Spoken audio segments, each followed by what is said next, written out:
18 ফেব্রুয়ারির মধ্যে ক্ষমতা হস্তান্তর করবে অন্তর্বর্তী সরকার, জানালেন প্রেস সচিব। রাষ্ট্রপতি মনোনীত ব্যক্তি পড়াবেন শপথ, বললেন আইনমন্ত্রী। ভোটের দিন সামাজিক যোগাযোগ মাধ্যমে বাড়তি বিধিনিষেধ নয়, বলছে ইসি। 8 থেকে 14 ফেব্রুয়ারি মাঠে থাকবে জুডিশিয়াল ম্যাজিস্ট্রেট। কাল বিএনপির ইশতেহার ঘোষণা, নয়াপল্টনের শেষ সমাবেশ রোববার। নির্বাচনে ভোট চোরদের ছাড় না দেওয়ার হুঁশিয়ারি জামায়াতের। এবং আশুলিয়ায় লাশ পোড়ানো মামলায় সাবেক এমপি সাইফুল সহ 6 জনের মৃত্যুদণ্ড।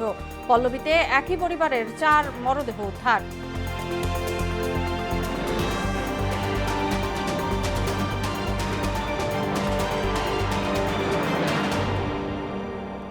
আসসালামু আলাইকুম, স্বাগত মোহনা সংবাদে। এতক্ষণ শুনছিলেন শিরোনাম, পুরো সংবাদের সঙ্গে আছি তাসনুবা বিনতে তাহের। নির্বাচনের পরে 18 ফেব্রুয়ারির মধ্যে অন্তর্বর্তী সরকার ক্ষমতা হস্তান্তর করবে বলে জানিয়েছেন প্রধান উপদেষ্টা প্রেস সচিব শফিকুল আলম। বৃহস্পতিবার বিকেলে ফরেন সার্ভিস একাডেমিতে ব্রিফিংয়ে এই কথা বলেন প্রেস সচিব। এর আগে দুপুরে সচিবালয়ে আইন উপদেষ্টা আসিফ নজরুল জানান, নির্বাচনের ফলাফল ঘোষণার 3 দিনের মধ্যে প্রধান উপদেষ্টার পরামর্শে রাষ্ট্রপতির মনোনীত সাংবিধানিক পদধারী ব্যক্তি নবনির্বাচিত সংসদ সদস্যদের শপথ পড়াতে পারবেন। বিস্তারিত জানাচ্ছেন নাহিদ সিরাজি নিম্মি। অনেকগুলো এজেন্ডা ছিল।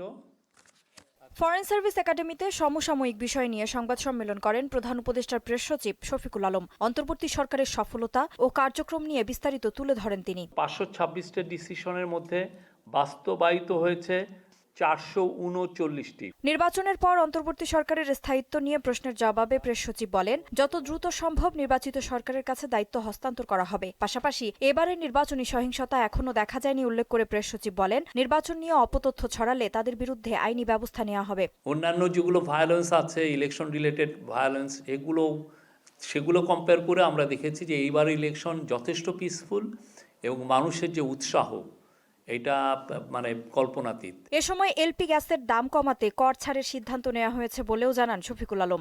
এলপি গ্যাসের স্থানীয় উৎপাদন ও ব্যবসায়ী পর্যায়ে আরোপিত 7.5% VAT এবং 2% আগাম কর অব্যাহতি প্রদানপূর্বক এলপি গ্যাসের আমদানি পর্যায়ে 7.5% ভ্যাট আরোপের প্রস্তাব অনুমোদন করা হয়েছে। এর আগে দুপুরে সচিবালয়ে সাংবাদিকদের সঙ্গে কথা বলেন আইন উপদেষ্টা আসিফ নজরুল। এ সময় তিনি জানান, ফলাফল ঘোষণার 3 দিনের মধ্যে নবনির্বাচিত সংসদ সদস্যদের প্রধান উপদেষ্টার পরামর্শে রাষ্ট্রপতি মনোনীত সাংবিধানিক পদধারী ব্যক্তি শপথ পড়াতে পারবেন। আমাদের এখানে স্পিকার, ডেপুটি স্পিকারের মধ্যে একজন নিখোঁজ, আরেকজন জেলে আছেন।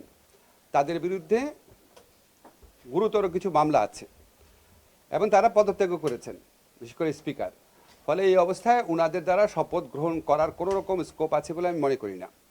আমাদের আইনে আছে, ওনারা যদি শপথ গ্রহণ করাতে না পারেন তাহলে রাষ্ট্রপতি কর্তৃক মনোনীত, অর্থাৎ প্রধান উপদেষ্টার পরামর্শক্রমে রাষ্ট্রপতি কর্তৃক মনোনীত ব্যক্তি শপথ গ্রহণ করাবেন। তবে প্রথম 3 দিনের মধ্যে শপথ পড়ানো সম্ভব না হলে সাংসদদের প্রধান নির্বাচন কমিশনার শপথ পড়াতে পারবেন বলেও উল্লেখ করেন আইন উপদেষ্টা। 3 দিনের মধ্যে যদি এই শপথটা না হয় তাহলে প্রধান নির্বাচন কমিশনারও শপথ গ্রহণ করাতে পারবেন। নাহিদ সিরাজি নিম্মি, মোহনা সংবাদ, ঢাকা। আমি আপনার পোস্টাল ভোটের 3,79,000 ব্যালট দেশে পৌঁছেছে বলে জানিয়েছেন এসি সচিব আখতার আহমেদ।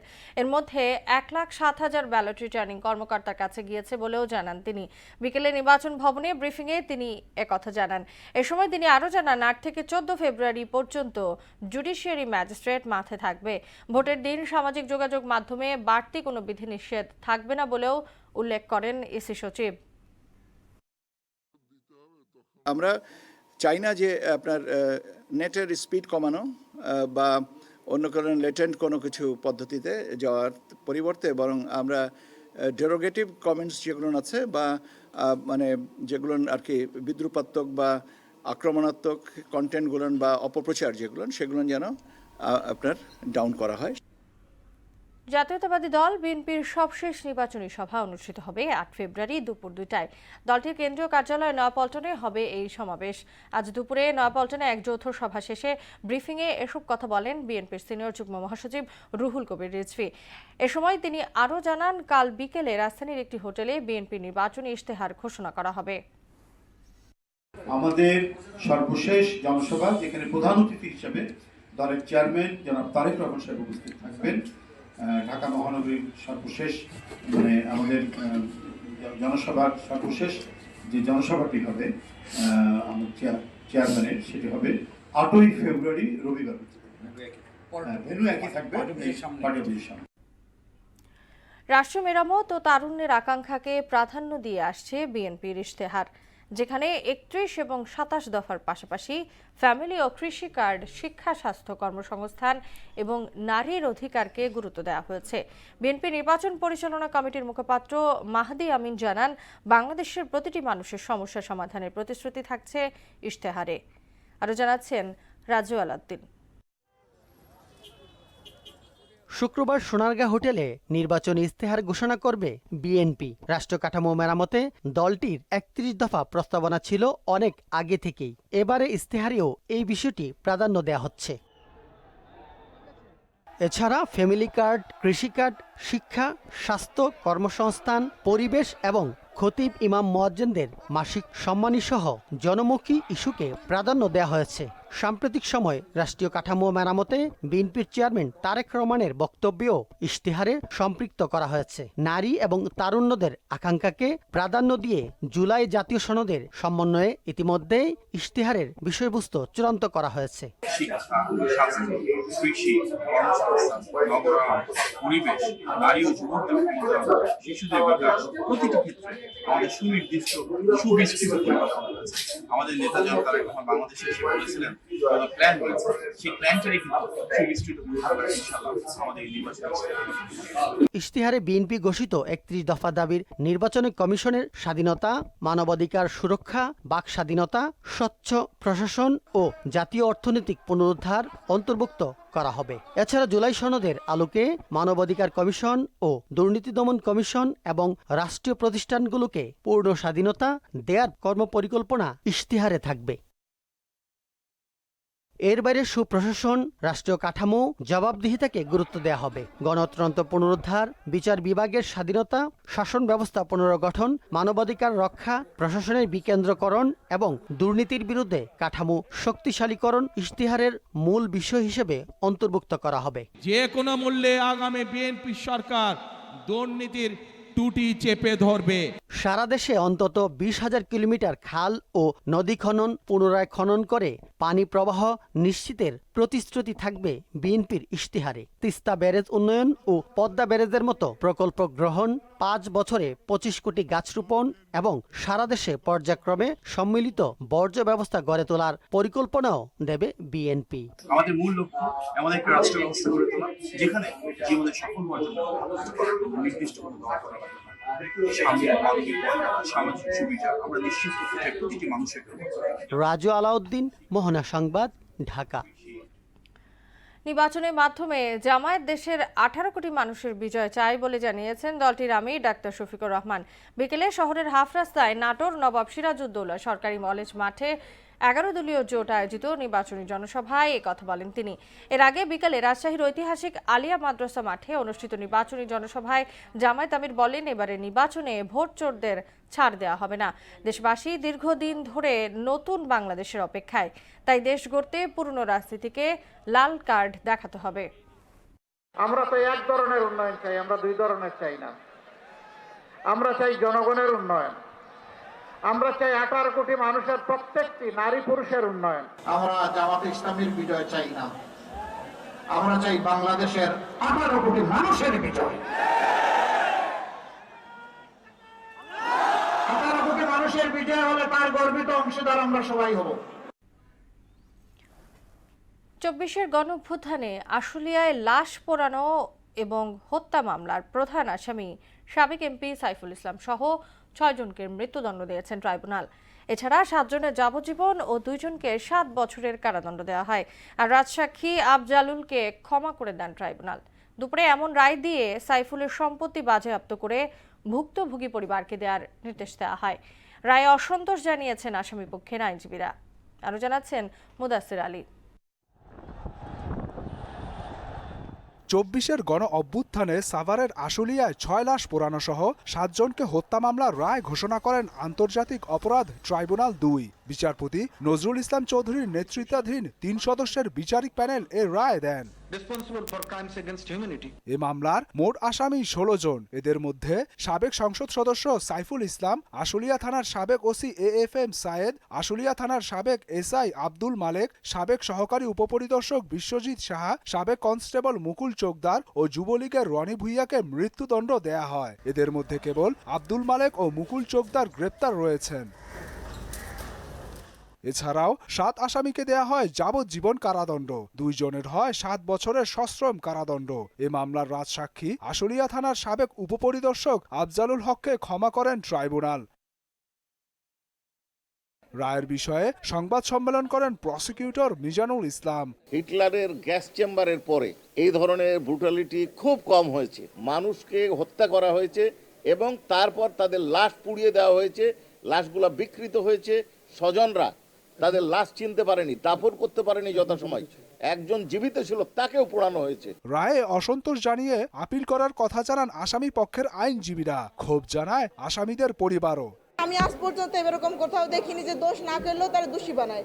আমার হাজবেন্ড মোহাম্মদ আব্দুল্লাহ কাফি 5 তারিখ আমার মিসক্যারেজ, আমার অসুস্থতাজনিত কারণে সে ঢাকার বাসায় ছিল, সে ঘটনাস্থলে উপস্থিত ছিল না। কোনো সাক্ষী বলতে পারে নাই এবং আমি স্পষ্টভাবে আয়ো সাহেবকে জিজ্ঞাসা করেছিলাম যে আপনি SI আব্দুল মালেককে কোনো ভিডিওতে অডিওতে দেখেছেন কিনা বা তার কোনো শব্দ শুনেছেন কিনা। তিনি অস্বীকার করেছেন এবং স্বীকার করেছেন যে তিনি দেখেন নাই। অবশ্যই রায়ের বিরুদ্ধে আপিল করব।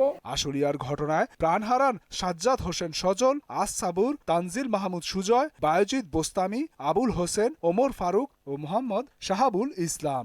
যে লাশ তুলছে তার নাম আব্দুল হক, সেইখানে আমাকে এই সাজা কেন দিল?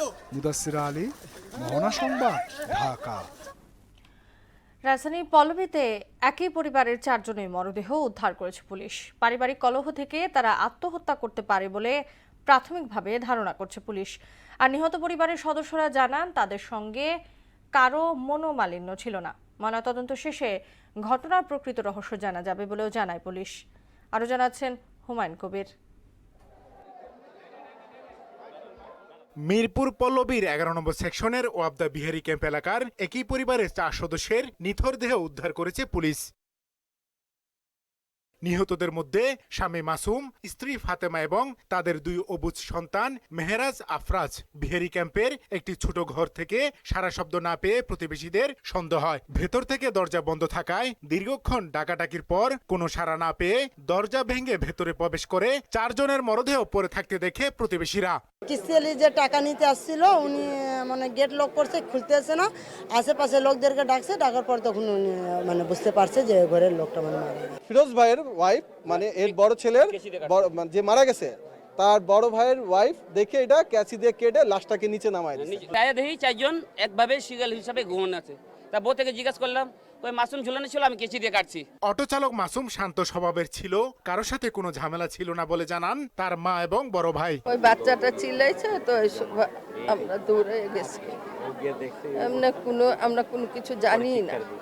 আমরা এত রাত পর্যন্ত জাগনা থাকি, ঝগড়াঝাটি হলে তো শুনতে পারতাম। কারোর সাথে ওরকম বেশি কথাও বলেন, কথা বলে খুব কম। ঘটনাস্থলে ছুটে আসেন পুলিশ, ডিবি, সেনাবাহিনী ও সিআইডির ক্রাইম সিন ইউনিট। এই সময় ডিএমপির অতিরিক্ত কমিশনার মুহিদুল ইসলাম জানান প্রাথমিকভাবে ধারণা করা হচ্ছে আত্মহত্যা করেছে অটো চালক মাসুম। ভিকটিম মাসুমের হচ্ছে 2 ছেলে 1 মেয়ে। মেয়েটা ক্লাস 5-এ পড়ে। তো সে বলল ওই কিস্তির টাকা এখানে সমিতির লোক নিতে আসে, তার বড় ভাইয়ের স্ত্রী দিয়েছে। চাচি বলেছে যে তুমি তোমার বাবাকে ডাক দাও। সে ডাক দিতে গিয়ে দেখে তার বাবা ফ্যানে ঝুলতেছে, আর নিচের মধ্যে তার মা এবং 2 ভাই। তখন সে চিৎকার দিলে তার বড় ভাই ফিরোজ সাহেবের স্ত্রী যান, তিনি গিয়ে, ওনার নাম হচ্ছে রোজিনা, উনি গিয়ে দেখে উনিই নামাইছেন কেটে। এখন মনে হচ্ছে যে এটা আত্মহত্যা, সবকিছু মিলিয়ে। ঘটনাটিকে অতি গুরুত্ব সহকারে দেখা হচ্ছে জানিয়ে ডিএমপির অতিরিক্ত কমিশনার জানান ময়নাতদন্ত শেষে ঘটনার সম্পর্কে আরও বিস্তারিত জানা যাবে। এটা আমরা সর্বোচ্চ প্রায়োরিটি দিয়ে দেখতে চাই, কারণ হচ্ছে 4টা ডেড বডি। তো আমরা যদি এরপরে যে কোনোভাবে যদি কোনো তথ্য আসে সেভাবে আমরা আইনি ব্যবস্থা গ্রহণ করব। হুমায়ুন কবির, মোহনা সংবাদ, ঢাকা। ঢাকা ৯ আসনের খিলগাঁও ও মেরাদিয়ায় প্রচারণা ও গণসংযোগ করেছেন স্বতন্ত্র প্রার্থী তাসনিম জারা। এ সময় তিনি ভোটারদের মানুষের দাঁড়ে দাঁড়ে গিয়ে তাদের সমস্যার কথা শোনেন এবং ফুটবল প্রতীকে ভোট চান। পরে মেরাদিয়ায় উঠান বৈঠকে অংশ নেন। এ সময় তিনি বলেন, শিক্ষা, স্বাস্থ্য সহ মানুষের মৌলিক অধিকার নিশ্চিতে কাজ করবেন তিনি। সংসদে যেতে পারলে তিতাস সহ যে সকল সেবা প্রতিষ্ঠান সেবা দিতে ব্যর্থ হবে তাদের বিল বন্ধ রাখার দাবি তুলবেন বলে জানান তিনি। আমাদের এই এলাকার যতগুলি সমস্যা, গ্যাস বলেন, রাস্তাঘাট বলেন, জলাবদ্ধতা, যে ময়লা যেখানে সেখানে ফালায়, বাসার পাশে ময়লা পড়ে থাকে, স্কুলগুলির পাশে ময়লা থাকে, তো এই যে অব্যবস্থাপনা এবং সেবাগুলি যে আমরা পাইতেছি না বছর পর বছর, অবহেলা, এইটার বিরুদ্ধে কথা বলবো, জবাবদিহিতার মধ্যে আনবো, আপনাদের হয়ে কথা বলবো ইনশাআল্লাহ, যাতে আমরা ন্যায্যটা পাই। বিশ্ব ক্যান্সার দিবস উপলক্ষে স্তন ক্যান্সার সচেতনতা ফোরামের উদ্যোগে মোহনা টেলিভিশনের জ্যেষ্ঠ প্রতিবেদক সুরাইয়া মুনি সহ 10 জন সাংবাদিককে স্মারক প্রদান করা হয়েছে।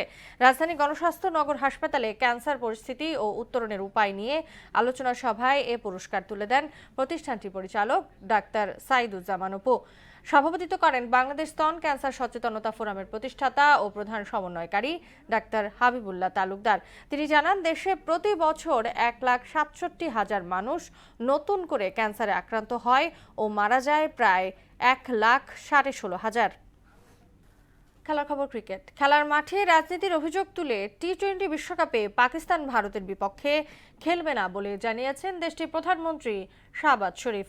বলেন, বিশ্বকাপ থেকে বাদ পড়া বাংলাদেশের পাশে দাঁড়ানোর সিদ্ধান্ত নিয়েছে তার সরকার। বাংলাদেশের নিরাপত্তা শঙ্কা আমলে না নিয়ে আইসিসি দলটিকে টি-20 বিশ্বকাপ থেকে বাদ দেয়। এরপরই পাকিস্তান ভারতের বিপক্ষে ম্যাচ না খেলার ঘোষণা দেয়। এদিকে ভারতের বিপক্ষে ম্যাচ বয়কটের সিদ্ধান্তের জন্য পাকিস্তানের প্রধানমন্ত্রী শাহবাজ শরীফকে ধন্যবাদ জানিয়েছেন যুব ও ক্রীড়া উপদেষ্টা আসিফ নজরুল। পিএসএল নিলামের আগেই মোস্তাফিজুর রহমানকে দলে নিয়েছে লাহোর কালান্দার্স। পাকিস্তান সুপার লিগের দলটি সামাজিক যোগাযোগ মাধ্যমে জানায়, এবারের আসরের জন্য বাংলাদেশি পেসারের সঙ্গে সরাসরি চুক্তি হয়েছে। নিয়ম অনুযায়ী সরাসরি চুক্তির ক্ষেত্রেও অর্থের অঙ্ক প্রকাশ করতে হয়। লাহোর জানিয়েছে, মোস্তাফিজের সঙ্গে 6,44,00,000 পাকিস্তানি রুপির চুক্তি করা হয়েছে, যা বর্তমান বিনিময় হার অনুযায়ী বাংলাদেশি মুদ্রায় 2,81,00,000 টাকার বেশি। 11 ফেব্রুয়ারি নিলামের মাধ্যমে চূড়ান্ত স্কোয়াড গঠন করবে দলগুলো। শেষ করব মোহনা সংবাদ। যাবার আগে নামগুলো জানিয়ে দিচ্ছি আরো একবার।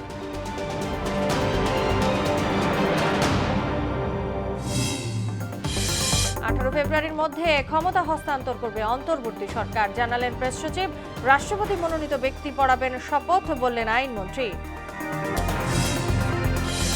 ভোটের দিন সামাজিক যোগাযোগ মাধ্যমে বাড়তি বিধিনিষেধ নয়, বলছে ইসি।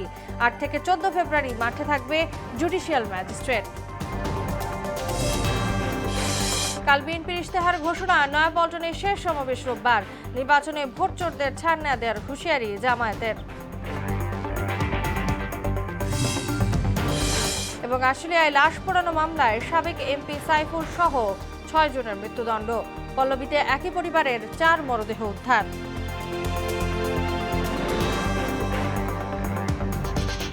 এই ছিল মোহনা সংবাদে। পরবর্তী সংবাদ রাত 12টায়। মোহনার সবশেষ খবর জানতে ভিজিট করুন www.mohana.tv। সংবাদ দেখতে পান ফেসবুক ও ইউটিউবেও। এতক্ষণ সঙ্গে থাকার জন্য ধন্যবাদ সবাইকে।